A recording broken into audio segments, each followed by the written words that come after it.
गौरादह उद्योग वाणिज्य सङ्घको निर्वाचन अध्यक्ष पदमा त्रिपक्षीय प्रतिस्पर्धा हुने सम्भावना, व्यवसायीहरूमाझ चासो बढ्दै। झापा जिल्लाको व्यापारिक केन्द्रको रूपमा विकास हुँदै गएको गौरादह उद्योग वाणिज्य सङ्घको आगामी निर्वाचनलाई लिएर अहिले गौरादह बजार क्षेत्र तातेको छ। सङ्घको आगामी निर्वाचन 2083 साल जेठ 9 गते हुने तय भएसँगै व्यवसाय वृत्तमा चुनावी सरगर्मी बढेको हो।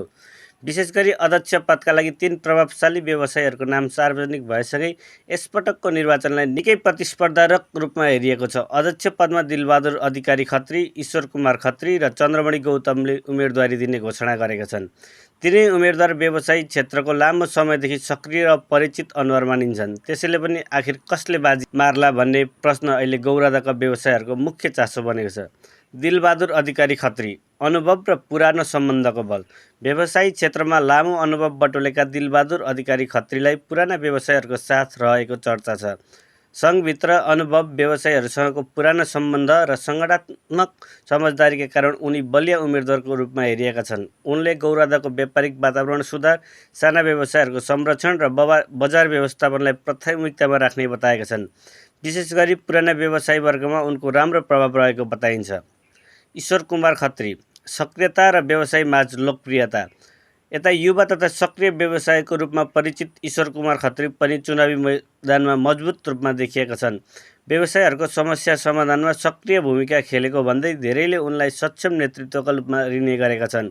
उनको पक्षमा युवा व्यवसायीहरूको आकर्षण बढ्दो रहेको चर्चा बजारमा सुनिन थालेको छ। सङ्घलाई नयाँ गति दिन सक्ने नेतृत्व चाहिन्छ भन्ने समूहले ईश्वर खत्रीलाई रोजाइमा राखेको छन्।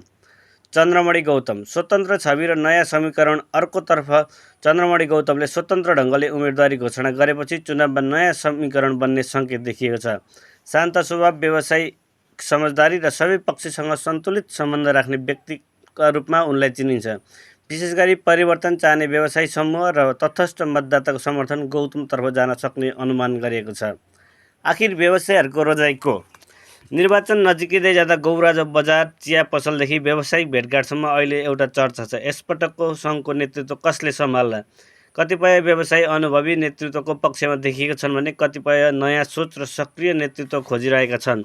अझ केही व्यवसायी भने सबै उम्मेदवारसँगको सम्बन्ध र आगामी योजनालाई हेरेर अन्तिम समयमा निर्णय गर्ने मनस्थितिमा छन्। यसपटकको निर्वाचनमा व्यक्तिगत सम्बन्ध, व्यवसायप्रतिको व्यवहार, विगतको योगदान र आगामी योजनाले निर्णायक भूमिका खेल्ने विश्लेषण हुन थालेको छ।